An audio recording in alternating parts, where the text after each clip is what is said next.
الحمد لله رب العالمين. الحمد لله حمدا كثيرا طيبا مباركا فيه كما يحب ربنا ويرضى.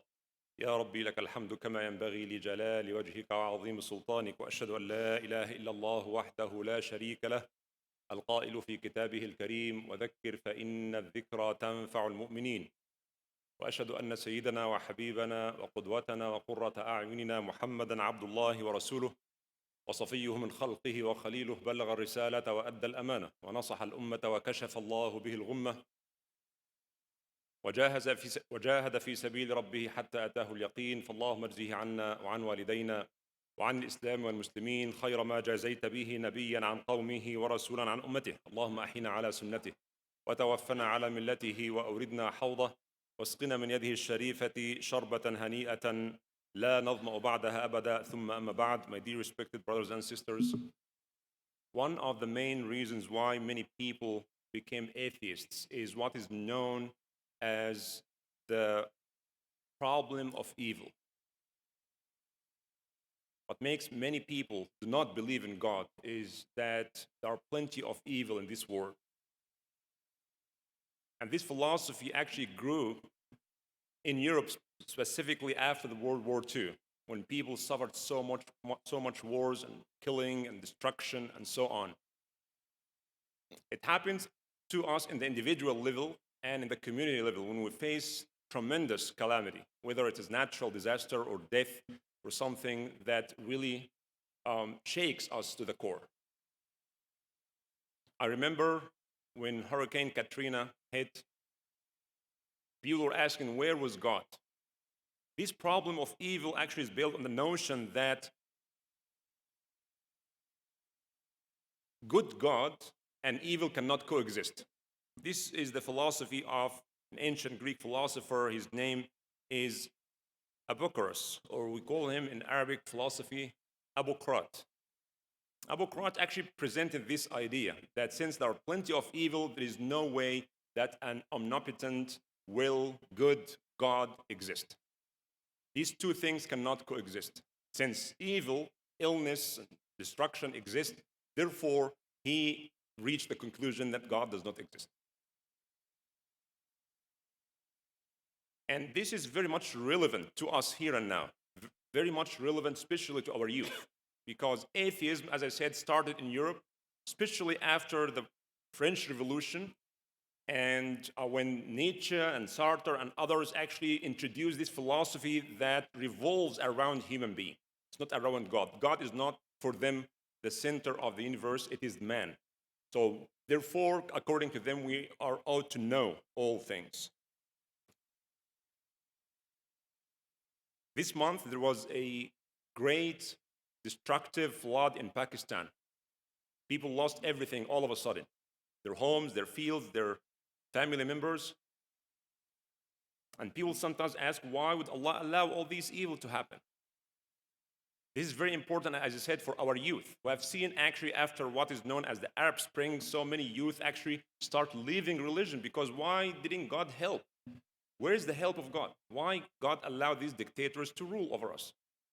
So many questions actually come to our mind when it comes to human pain and suffering. I remember also last month,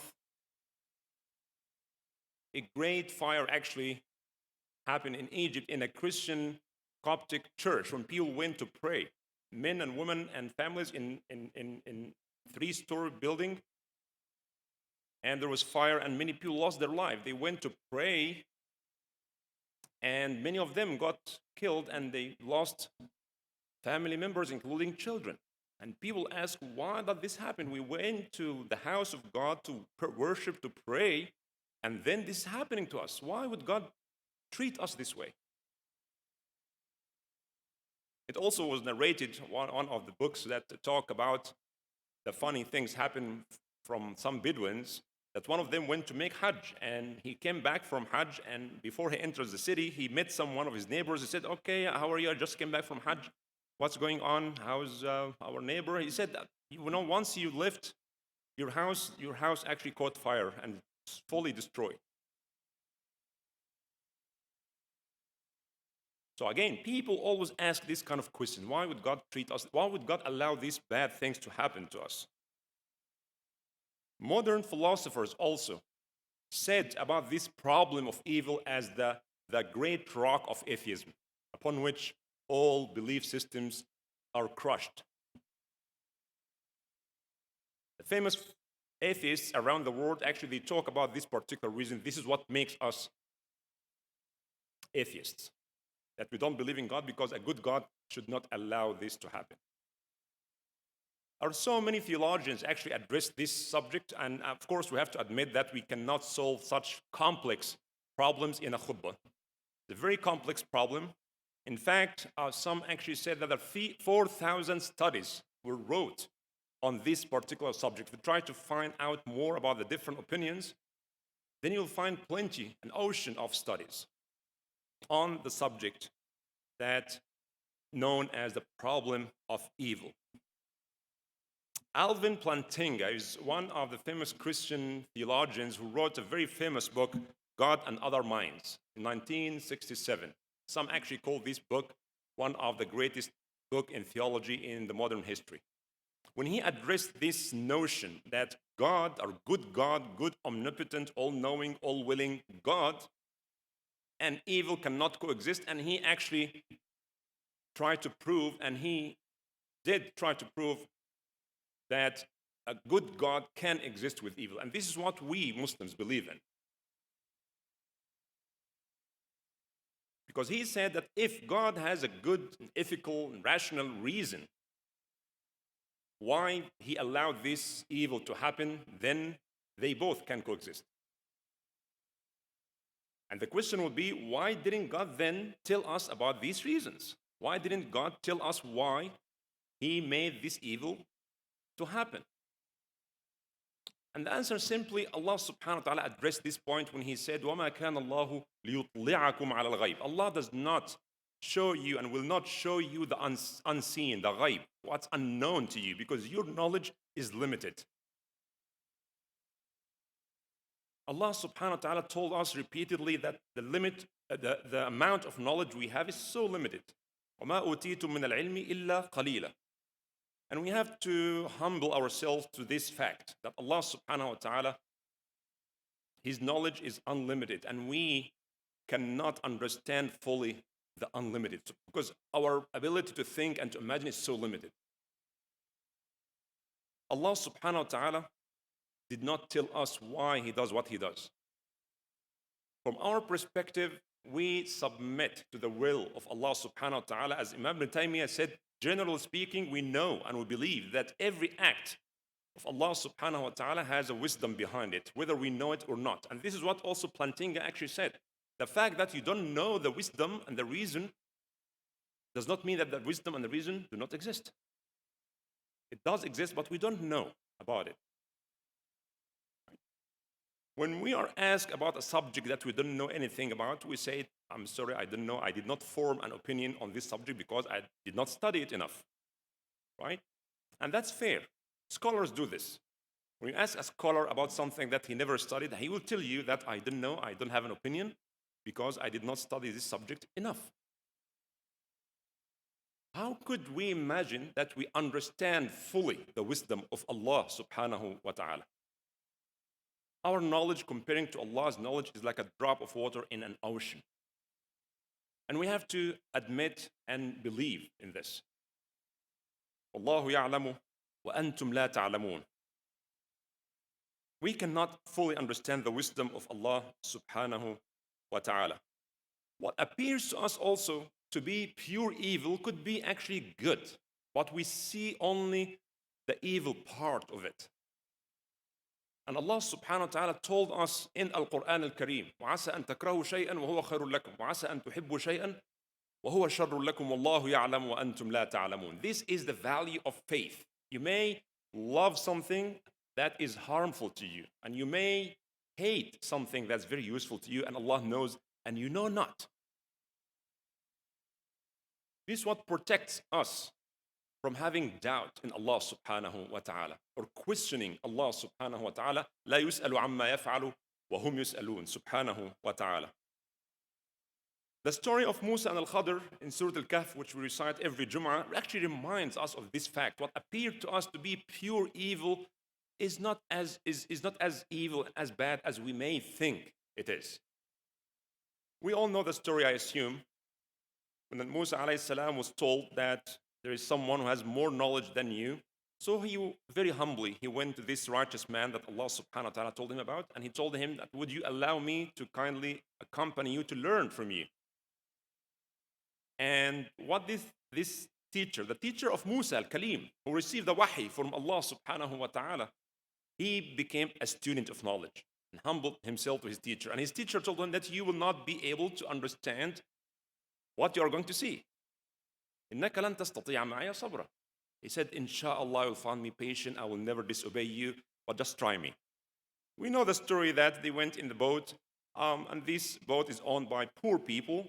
And this man actually digged a hole in this boat. And Musa alayhi salam could not stop it, could not, control himself. He said, what are you doing? You are breaking the ship of the poor people. This is the only source of income for them. They don't have any other means of living but this. I said, I told you, you will not be patient. He said, I'm so sorry, I forgot. So please forgive me. So, okay. And soon after, they're walking in the city and they found a bunch of kids playing. And this man picked one innocent boy and he killed him. And Musa again, from Sharia perspective, that's haram, that's a crime. But this was an example that what we see as pure evil could be pure good. This what actually help us stand strong and stand firm in our deen when we are hit by one of these traumas, losing loved ones or losing wealth or business or anything. Then Musa alayhi salam said, what are you doing? You killed an innocent boy. He said, I told you, they will not be able to be patient. He said, I'm so sorry. You know what? I feel very embarrassed, and if I ask you anymore, that's it. I'm not going to accompany you anymore. And then the story goes on that they went into this village and they were so hungry and tired and they asked for food and nobody actually was willing to give them food or water. And he found an old building about to be collapsed, and then he rebuilt this house for free. And Musa said, why didn't you ask for a reward or payment? And the teacher told him, that's it. And then he explained to Musa alayhi salam why he did what he did. Interestingly, in the end of the ayat, he told him, I've done this rahmatan min rabbik, out of Allah's mercy. Allah told me to do this to show His mercy. Killing an innocent boy is a mercy? We don't see it as mercy. We see it as a crime, as an evil, bad thing. Cannot be described as good at all. But it is rahmah from Allah subhanahu wa ta'ala to allow these things to happen. وَمَا فَعَلْتُهُ عَنْ أَمْرِي. It's not me who did it. It is Allah who told me to do it. So in this story, Allah subhanahu wa ta'ala revealed the curtain of unseen or the ghaib to show us how it works with Allah subhanahu wa ta'ala. If we know and understand the wisdom of Allah of everything, then there's no value of our iman, full faith and submission to Allah subhanahu wa ta'ala. We believe in Allah subhanahu wa ta'ala. We believe everything He does is wise. وَهُوَ الْعَلِيمُ الْحَكِيمُ subhanahu wa ta'ala. Yes, He could have stopped evil, but He did not. Because our life is a test. We will go through these tests from time to time. And our beloved Prophet Muhammad sallallahu alaihi wasallam was the best example during tough times when he lost all his children, except Fatima Zahra radiallahu anha. He would say that my heart is full of grief and my eye tears, but we say nothing but what pleases Allah. Inna lillahi wa inna ilayhi raji'un. He was the best of all teachers, sallallahu alayhi wa ala alihi wa ashabi ajma'in. So, brothers and sisters, we say what Allah subhanahu wa ta'ala told us to say, because our attitude when tough, difficult challenges hit us is very important. One attitude is to question Allah subhanahu wa ta'ala and to reject Allah's qadr. The other attitude, the attitude of the believers, is to say, Inna lillahi wa inna ilayhi raji'un.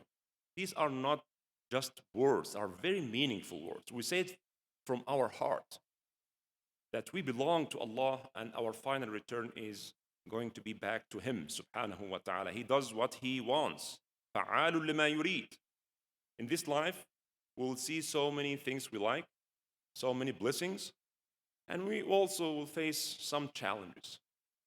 And the value of our iman is to give us the strength to be patient in the time of difficulty and to be thankful and humble in the time of prosperity. We ask Allah subhanahu wa ta'ala to strengthen our iman and to make us live according to the values of this deen and to die as Muslims who submit to the will of Allah subhanahu wa ta'ala. أقول قولي هذا وأستغفر الله لي ولكم فاستغفروه.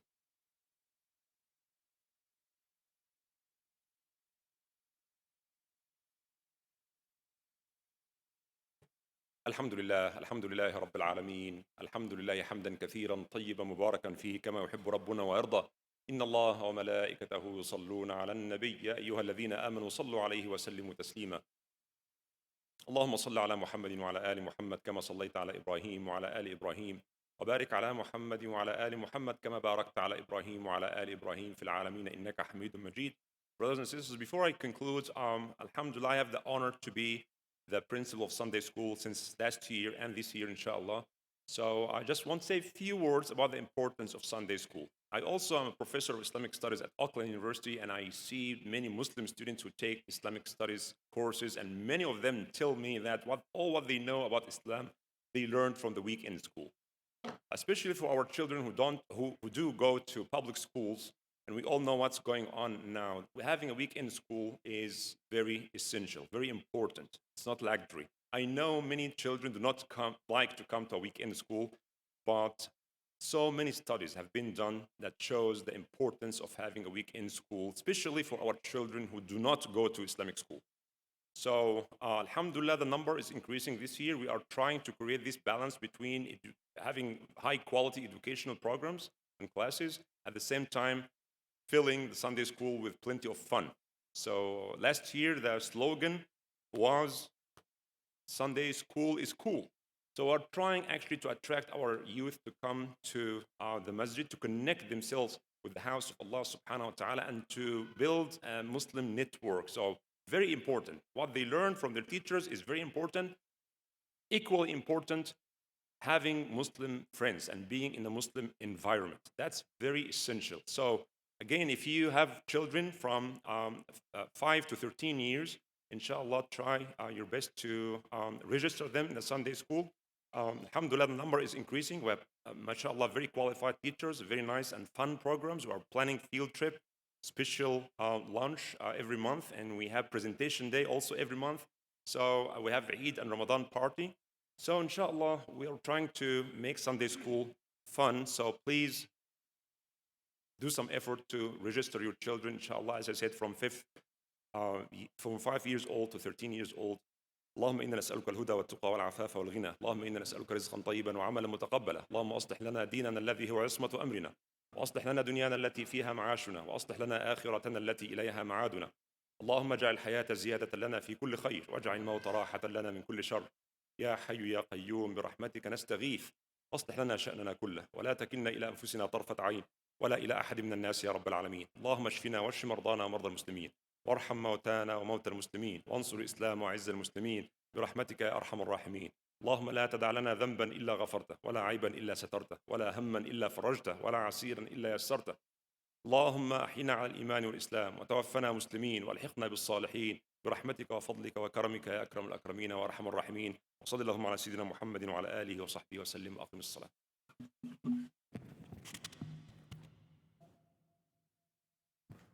الله أكبر الله أكبر أشهد أن لا إله إلا الله أشهد أن محمدا رسول الله حي على الصلاة حي على الفلاح قد قامت الصلاة قد قامت الصلاة الله أكبر الله أكبر لا إله إلا الله.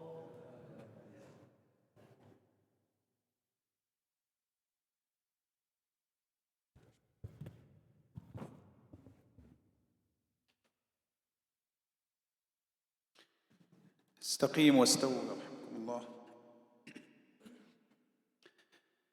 الله